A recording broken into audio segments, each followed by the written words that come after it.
Oi, gente. Bem, hoje eu voltei a ler a Bíblia novamente, né? Eu confesso que esse mês de janeiro eu não tava tão constante quanto antes, quando eu tava fazendo aqueles vídeos. E aí eu já decidi continuar lendo todo dia, que é como tem que ser, né? E aí eu achei um projeto no Instagram, que é o Projeto 365, que é fazer esse plano de ler todos os dias, né, do ano. E aí eu não planejo assim terminar a Bíblia em um ano, não é isso que eu quero. Eu quero ter uma constância, uma comunhão com Deus todos os dias. Porque eu sei que sozinha eu não consigo. Então, entrando nesse projeto, eu acho que vai ser bem mais fácil pra mim. Vai me ajudar muito. E aí, hoje, eu li 4 passagens. Eu li alguns capítulos de Êxodo, Mateus, Salmos e Provérbios. E aí, eu queria falar um pouquinho sobre essa parte de Êxodo que eu li, que me chamou muita atenção. Êxodo 13, 17 ao 15, 18. Eu não vou ler as passagens, eu vou resumir um pouco para vocês, para não ficar muito longe. Eu já grifei as partes mais importantes, né, que me chamam mais atenção. Bem, o livro de Êxodo, ele é mais um livro histórico, né, mas a partir dos relatos que a gente vê aqui... Bem, o livro de Êxodo é um livro mais histórico, né, mas a partir dos relatos a gente tem uma noção de como era a cultura do povo e como era o comportamento deles perante Deus, né.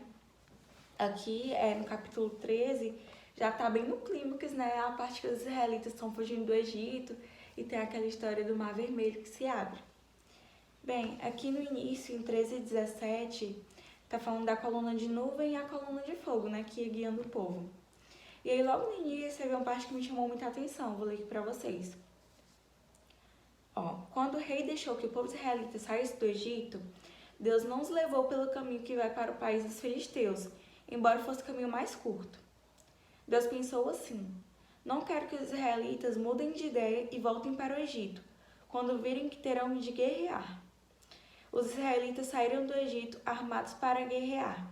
Bem, essa foi a primeira parte. Então, a partir de ter um caminho mais curto, Deus preferiu levar o povo para ficar rodando um pouco, né, pelo deserto, porque se eles fossem pelo esse caminho mais curto, eles iriam passar por um país que já estava povoado, né, pelos filisteus, e eles teriam que guerrear. E Deus sabia que se eles fossem guerrear, eles iriam encontrar assim, um obstáculo muito grande, queria fazer até eles quererem voltar para o Egito, né, onde eles estavam sendo escravizados, né? E aí logo em seguida ele fala que ainda assim eles saíram do Egito armados para guerrear.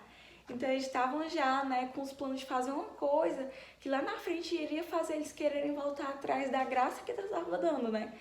Dessa liberdade que eles tanto almejavam. E aí a dificuldade ia ser tanta que eles iriam se arrepender, né? Então aqui a gente vê que Deus tem a bênção, Deus estava tendo a bênção para dar para eles, né? Estava disposto a isso, estava já fazendo, trabalhando nisso. Mas eles estavam com o coração tendencioso a outra coisa, que eles já estavam armados para guerrear.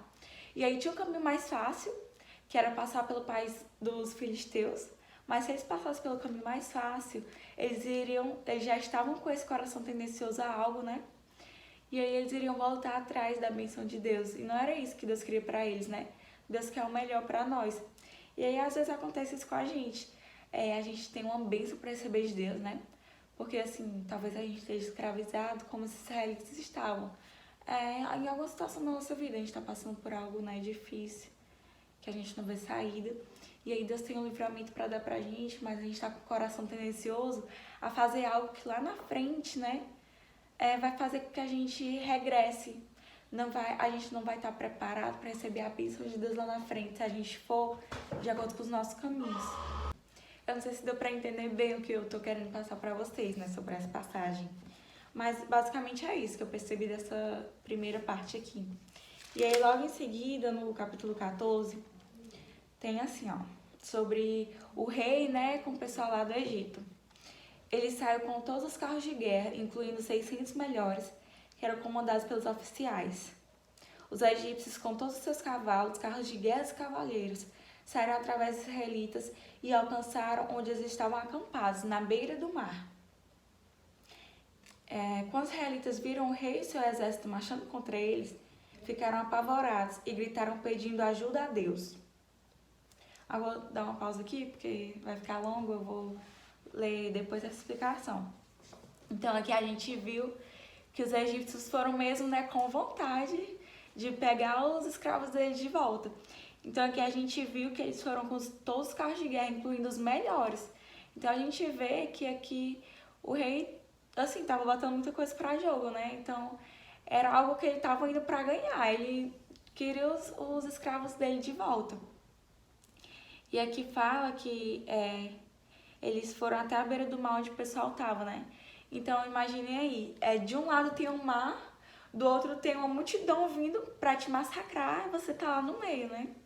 No meio do deserto, pensando, meu Deus, tem um caminho muito mais rápido pra eu ir, por que eu tô aqui no deserto? Tô encurralado. E aí fala que eles ficaram apavorados, né? E gritaram pedindo ajuda a Deus. E aí aqui tem um relato do que o povo disse a Moisés. Será que não havia sepulturas no Egito? Por que você nos trouxe para morrermos aqui no deserto? Veja só o que você fez nos tirando do Egito. O que foi que lhe dissemos no Egito? Pedimos que nos deixassem em paz, trabalhando como escravos para os egípcios. Pois é melhor ser escravo dos egípcios do que morrer aqui no deserto.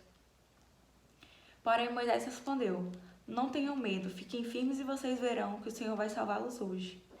E o Senhor disse a Moisés, por que você está me pedindo ajuda? Diga ao povo que marche. Então o anjo de Deus, que ia na frente dos israelitas, mudou de lugar e passou para trás. Aqui eu estou lendo os pedaços soltos que eu grifei. E eu queria explicar novamente um pouquinho aqui sobre esse relato aqui do pessoal para Moisés, né? Que eles estavam assim no nível de desespero. Que o que eles estavam falando aqui, nossa, tipo, que era melhor. O que foi que a gente pediu no Egito? Não foi para libertar a gente, foi para que nos deixassem em paz trabalhando como escravos. Então aqui a gente viu que assim, eles já tinham aceitado a situação que eles estavam, né? Que ali eles estavam saindo já dessa escravidão, mas eles preferiram ter paz do que a morte. E na verdade Deus não estava conduzindo eles para a morte, né? Estava conduzindo eles para a terra prometida, para a liberdade. E aqui eles falam que seria melhor ser escravo do que morrer ali no deserto. Sendo que assim, eles estavam no deserto. Às vezes a gente está passando por uma situação que quando a gente está assim, se libertando dela, parece que as coisas vão ficando piores, né? Parece que o cerco vai se fechando. E ali a gente viu que Deus levou eles para o deserto justamente para não ter coisa pior, né? Passando pelos países filisteus. Só que às vezes a gente não entende isso. Por que está sendo mais difícil? A gente está querendo se desvencilhar, né? Mas parece que está sendo mais difícil. Na verdade, pode estar sendo até mais difícil naquele momento, mas a gente tem que lembrar quem é que está com a gente, né? Que é o Deus Todo-Poderoso. E aqui a gente viu que o rei estava lá com os melhores carros de guerra, com todos os cavalos, com os oficiais. E aí Deus operou uma maravilha, né? Moisés disse que era para eles ficarem calmos e esperarem que Deus ia na frente. E aqui a gente vê o que o Senhor respondeu para Moisés, né? Porque você está me pedindo ajuda, diga ao povo que marche. Aí o que eu percebo aqui dessa parte? Deus vai se operar, como ele operou logo mais na frente, né? Abrindo o mar. E teve a coluna, né, que separou os israelitas do povo egípcio. Mas o que eu queria mostrar pra vocês dessa passagem é que Deus faz o impossível sim, mas o possível é com a gente. Então não adianta a gente estar ali no momento de desespero e se desesperar e ficar parado, não fazer nada, né? A gente tem que fazer a nossa parte. E aí, diga ao povo que marche, façam alguma coisa. Vocês vão ficar esperando tudo por mão beijada. Eu vou fazer já o mais difícil, né? Faço pelo menos alguma coisa. Então, assim, tem situações que a gente passa que a gente entra na amargura, assim, no estado de, sei lá, que a gente congela, né? Fica parado naquela situação e tá esperando cair do céu o livramento. E não é bem assim, né? A gente tem que fazer a nossa parte também, a gente tem que buscar. Eu não digo nem fazer por merecer, porque realmente a gente não merece, né? Mas é a graça de Deus. Mas assim, o que eu queria mostrar pra vocês era como foi o comportamento do povo naquele momento, né? Tão importante. E aí essa parte que eu falei no final, eu não sei nem se eu tô falando algo certo, né? Que é que o anjo de Deus que ia na frente mudou de lugar e passou para trás. Aqui eu tava interpretando de um jeito, né? Mas aí eu não sei, tipo assim. Como eu falei pra vocês, Deus faz o impossível, mas o possível é com a gente. Então, o anjo de Deus que ia guiando na frente, ele passou pra trás e o povo foi pra frente, né? Teve que tomar as rédeas por um tempo. E aí, depois o anjo foi pra trás, assim como a coluna de nuvem saiu da frente e foi para trás, ficando entre os egípcios e os israelitas. Então, assim, o povo ia fazer o possível, que era marchar, e Deus iria fazer o impossível, que era direcionar os anjos e as colunas, né, de água e de fogo iriam ficar entre eles e os egípcios. Então Deus ia cuidar do impossível. Ia separar eles, iria abrir o mar vermelho e eles iriam passar.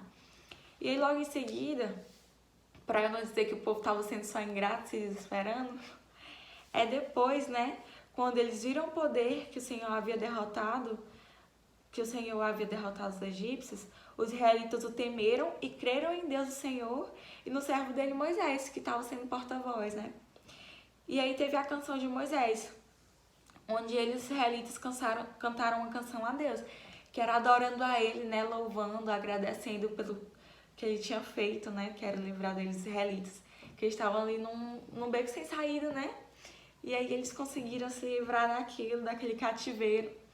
E eles já estavam prontos para marchar novamente, né? Em rumo à bênção que Deus tinha, que era a terra prometida. Bem, essa foi a mensagem de hoje, né?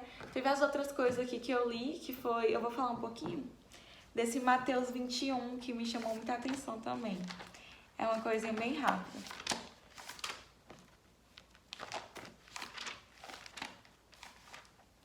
Mateus 21, 23 a 46. Eu não vou ler a história em si, eu vou mostrar mais como foi o comportamento de Jesus perante as pessoas que estavam criticando ele lá na sinagoga. 21.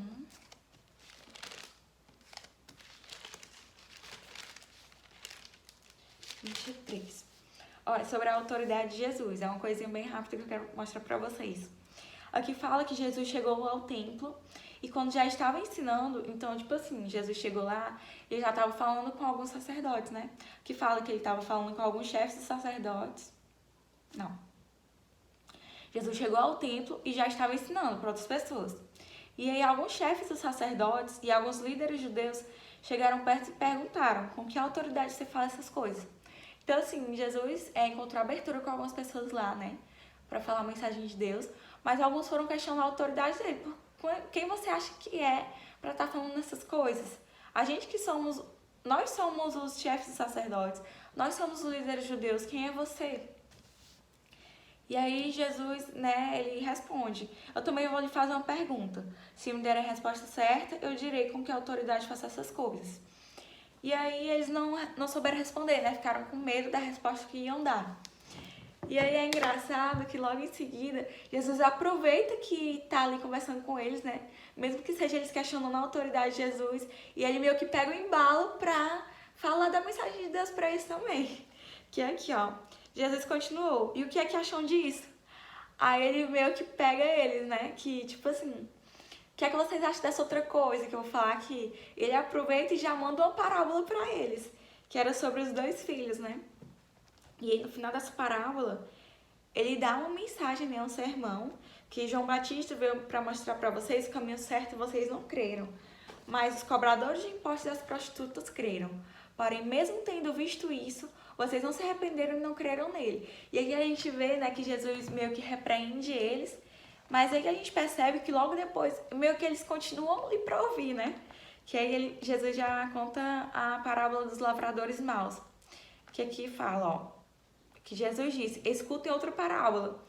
Então, ele conseguiu conquistar o povo mesmo para ouvir. Era isso que eu queria mostrar para vocês. Que Jesus estava lá com quem queria dar ouvidos a ele. E aí chegaram alguns para questionar, né, a autoridade de Jesus. E aí Jesus teve uma sabedoria para responder eles, mas também para cativar a atenção deles para ouvir também o que Deus tinha para falar, né, naquele momento. Então era isso que eu queria falar para vocês hoje. Eu não tenho vergonha de dizer que realmente eu estava um pouco afastada esse mês de janeiro, mas que eu tomei a decisão, né, de voltar a ter uma comunhão com Deus, porque eu estava sentindo falta. E eu sei que Deus não quer, né, que a gente se afaste dele. E aí eu voltei a ler hoje. Eu espero que vocês que estão afastados também encontrem essa força, né, para prosseguir, porque é muito importante. A gente sente a diferença, né, quando tá ali em comunhão com Deus e quando não tá. E aí eu tinha me afastado porque eu tava triste, né? Tipo, tinha uma coisa que eu queria muito e aí não consegui. E aí fiquei triste, eu não tava com muita vontade de falar com Deus, eu confesso. Quando eu orava, eu falava isso pra ele, né? Pedia perdão por isso, mas que realmente eu tava sem vontade, porque eu tava muito triste, que eu não tinha recebido o que eu queria, né? Mas eu tenho que aceitar que não é o que eu quero, né? É o que Deus quer na hora que Ele quer. Eu vi uma frase no Instagram, era um videozinho, que era falando assim, que nem tudo que a gente quer a gente merece. E nem tudo que a gente... Não, é assim. Nem tudo que a gente quer a gente precisa. Que a gente sempre pensa, né? Eu não quero... Será que eu quero isso? Será que eu preciso disso? Eu só quero. E na verdade a frase era assim: nem tudo que a gente quer a gente precisa. E nem tudo que a gente precisa a gente merece. Ainda tem essa. E assim, a gente tem que confiar em Deus, né? Deus sabe o que é melhor pra gente. Então é isso. E aí eu quero continuar lendo todo dia. Se possível, eu vou aqui gravar todo dia, né? Pra dar essa força a mais. E é isso, eu acordei 1 hora mais cedo das minhas aulas. Pra eu tirar esse tempo, assim, um melhor tempo, não o tempo que sobra, sabe? Eu decidi acordar mais cedo, fazer esse sacrifício, porque eu tava acordando mais tarde, tava acostumada. Mas eu queria tirar o melhor tempo pra dedicar a Deus, né? E aí foi isso, gente. Eu vou orar aqui pra terminar meu devocional. Acho que eu vou escutar alguns louvores, né, antes de minha aula começar. E depois, ao longo do dia, eu vou fazer de novo isso. E até amanhã, então.